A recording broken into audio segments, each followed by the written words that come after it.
Tirupati Edible Oils, Healthy Wali Happiness, and co-powered by दांत खाज खुजली से छुटकारा बीटेक्स मलहम अब ट्यूब में भी उपलब्ध। નમસ્કાર દર્શક મિત્રો, સ્વાદની આ દુનિયામાં આપ સૌનું હું કૃતિ સરૈયા હાર્દિક સ્વાગત કરું છું. Presented by Tirupati edible oils, healthy વાલી હેપીનેસ, co-powered by दांत खाज खुजली से छुटकारा बीटेक्स मलहम अब ट्यूब में भी उपलब्ध एंड वरमोरा होम पर. દર્શક મિત્રો, એવી ઘણી બધી વાનગી કે જેમાં આપણને થોડીક કડવાશ અનુભવાય, પણ એ કડવાશ એ આપણા આરોગ્ય માટે ખૂબ જ લાભદાયક છે, ફાયદાકારક છે. આજે જે પહેલી વાનગી બનવા જઈ રહી છે તેનું નામ છે કારેલાના ભજીયા. હવે તમે કારેલાનું કદાચ કોઈ પણ નામ સાંભળે એટલે થોડું અચકાય, થોડું મોડું પણ બની જાય કે આ વાનગી હવે નહીં ભાવે, કડવી લાગશે. પણ આજે અમારા મહેમાને ગેરંટી આપી છે, જો આ વાનગી એકવાર તમે ટેસ્ટ કરશો તો ખરેખર તમે બીજી વાર માંગશો, મોઢામાં પાણી આવી જાય, કારણ કે એની અંદર મસાલાઓનું સંગમ થવાનું છે, ચટાકેદાર બનવાના છે અને બિલકુલ કડવાશ નહીં લાગે એવું પણ જણાવ્યું છે. તો ચાલો વધુ વાર નથી લગાડવી, કેવા બને છે કારેલાના ભજીયા, એની રીત શું છે, ચાલો જાણીએ અને મહેમાને પણ મળીએ. દર્શક મિત્રો, આજે વાનગીના રસોડે હોમ શેફ નૈનાબેન જોડાઈ ગયા છે. નૈનાબેન, આપનું વાનગીના રસોડે હાર્દિક સ્વાગત છે.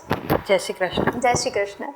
તો હવે આજે તમે કારેલાના ભજીયા નામ સાંભળીને થોડુંક ઇન્ટરેસ્ટિંગ પણ લાગે અને કદાચ એવું લાગે કે વ્યુઅર્સને આ ભાવશે ખરું, એવો ક્વેશ્ચન માર્ક પણ થાય.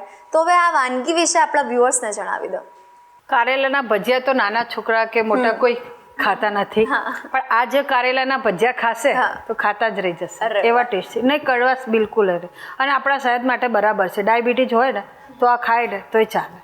યસ. તો આવા સ્વાસ્થ્યવર્ધી આપણે કારેલાના ભજીયા બનાવવાની શરૂઆત કરીએ. ચોક્કસ. સૌથી પહેલા ઇન્ગ્રેડિયન્ટ્સ જોઈ લઈએ આપણે. ચણાનો લોટ જોઈશે અને બીજા મસાલા અને આપણે કારેલા, બસ. આમાં કંઈ વધારે જોઈતું નથી. યસ. તો કરીએ શરૂઆત? હા, શરૂઆત કરીએ. ચલો, સૌપ્રથમ શું કરીશું આપણે? આપણે કારેલાને છોલી અને બિયા કાઢી નાખીશું, પછી મીઠું નાખીને બાફી નાખીશું. 10-15 મિનિટ બાફવા મૂકી દઈશું. બફાઈ જશે એટલે આપણે ભરી નાખીશું. ઓકે. કારેલા આપણા મીઠું નાખીને બાફવા મૂકી દીધેલા છે. હવે બાફે તૈયાર થઈ ગયા છે. જોઈ લઈએ થયા છે કે નથી થયા.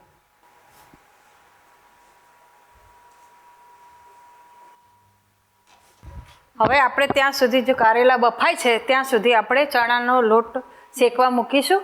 એમાં બધા મસાલા શું જોઈએ હું તમને દેખાડી દઉં છું. આ એક વાટકી આપણે ચણાનો લોટ લીધો છે, ડાયરેક્ટ બાઉલમાં જ લીધો છે એટલે આપણે ત્યાં શેકાઈ જાય. આમાં બીજા બધા આપણા મસાલા, આમાં મીઠું તો બફેલામાં નાખેલું છે એટલે આમાં થોડું ઓછું નાખીશું, અડધી ચમચી જેટલું. હળદર નાખીશું, ગરમ મસાલો નાખીશું, ધાણા જીરું નાખીશું અને અજમો છે ને આપણે આવતે નાખીશું, એનો ટેસ્ટ અલગ જ આવશે.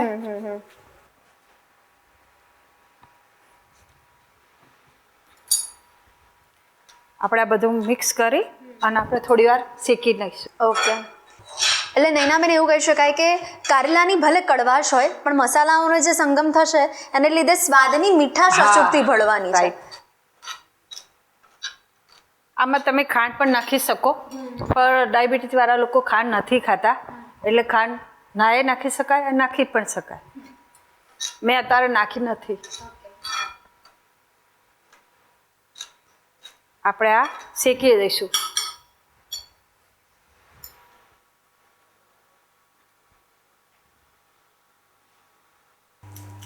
બ્રાઉન કલર થાય ત્યાં સુધી આપણે શેકીશું.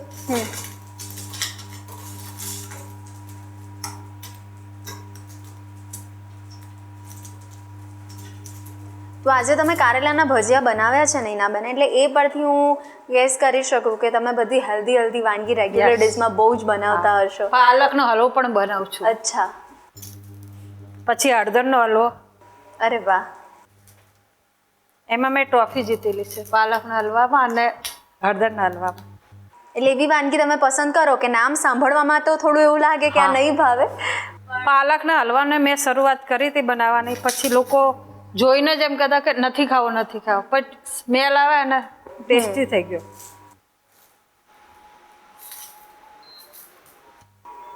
અને આ એક એવી વાનગી છે નૈનાબેન કે માત્ર બેઝિક મસાલાથી રેડી થઈ જાય છે.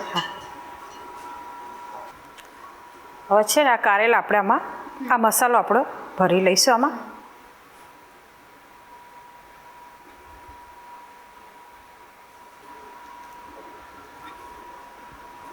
જો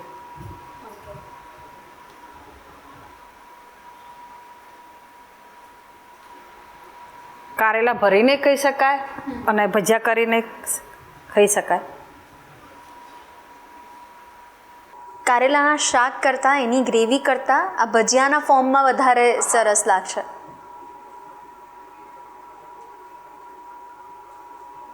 કારેલાને ચિપ્સ પણ થાય.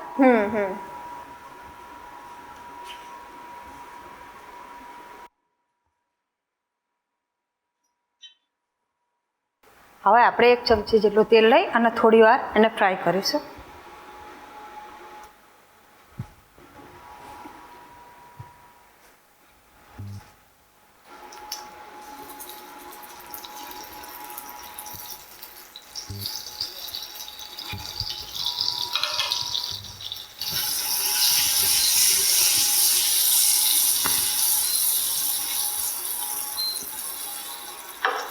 એટલે મને એવું લાગી રહ્યું છે કે આની અંદર જો આપણે સ્ટફિંગ એટલું સરસ બનાવીએ અને સ્ટફિંગને લીધે આપણને ખાવાની ઈચ્છા થાય. કારેલા થોડી વાર ચડે છે 5 મિનિટ તો હજી બીજું. ઓકે.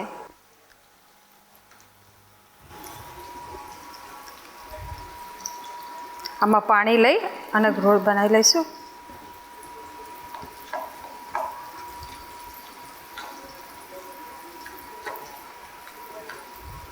આપણે થોડું થોડું પાણી નાખી જઈશું.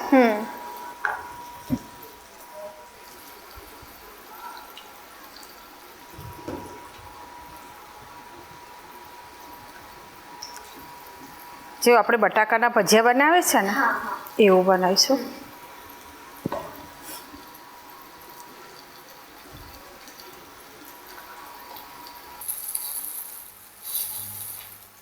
અને નૈનાબેન અત્યારે મોન્સૂન સિઝન ચાલી રહી છે એટલે વરસાદની ઋતુમાં આપણા ગુજરાતીઓના ઘરમાં ભજીયા તો બનતા જ હોય છે. બનતા જ હોય છે.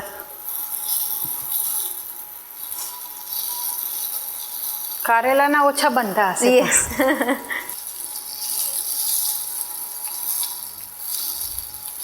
ઓછા કરતાં પણ હું એવું કહી શકું કે બનતા જ નહીં હોય.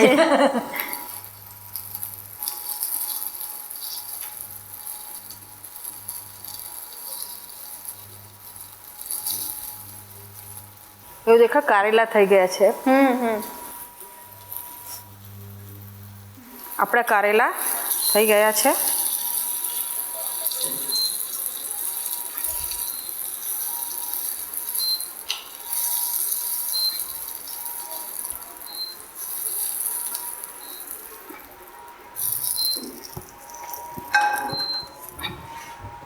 અને આપણે હવે ભજીયાનું તૈયાર. આપણે આ કારેલાનું હતું, હવે ભજીયા બનાવીશું. કારેલાના ભજીયા. ઓકે. એટલે આપણે તેલ તપવા મૂકી દીધું છે અને આપણે આમાં મીઠું, બધામાં મીઠું નાખેલું જ છે એટલે આમાં આપણે થોડી હળદર નાખીશું એના રીતે. બસ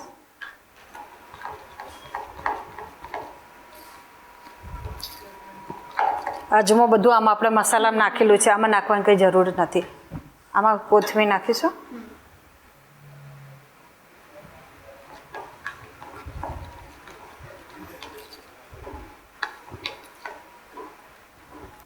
આપણે હવે ભજીયા બનાવવાનું તેલ આપણું તપી ગયું છે. આપણે આમાં ડીપ કરી જેમ આપણે બટાકાના કરીએ છીએ ને એમ જ કરવાના છે.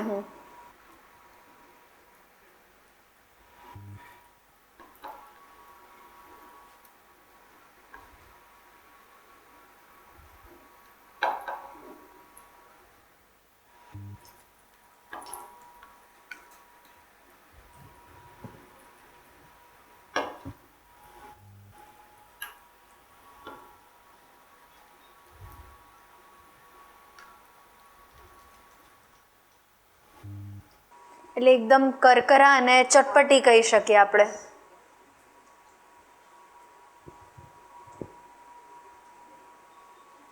આમ જોવા જઈએ તો મરચા જેવા લાગે છે ને ભજીયા, પણ અંદર કારેલું છે.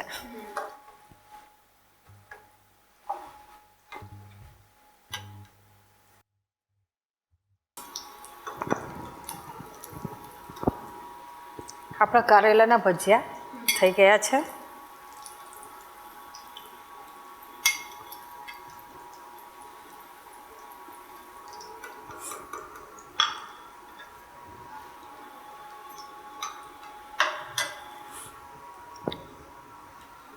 આપણે કારેલાના ભજીયા છે આ હું આને પીસ કરી અને તમને દેખાડ. ઓકે.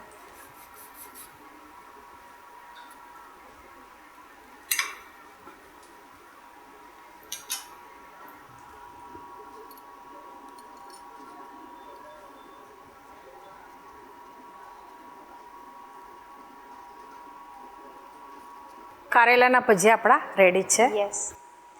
તો કારેલાના ભજીયા આ નવી વાનગી અમારા વ્યુઅર્સ સુધી પહોંચાડવા માટે થેન્ક યુ સો મચ. તો દર્શક મિત્રો, કારેલાના ભજીયા રેડી થઈ ગયા છે. તો તમે પણ મોન્સૂન સ્પેશિયલ આ વાનગી અમારા વ્યુઅર્સે પહોંચાડી છે તો ટ્રાય કરવાનું ભૂલતા નહીં. બીજી વાનગી કઈ છે અને જાણવા માટે થોડીક રાહ જોઈએ. મળીએ નાનકડા બ્રેક બાદ. કારેલાના ભજીયા બનાવવાની સામગ્રી: કારેલા, ચણાનો લોટ, ગરમ મસાલો, મરચું, હળદર, ધાણા જીરું, મીઠું, અજમો, કોથમીર.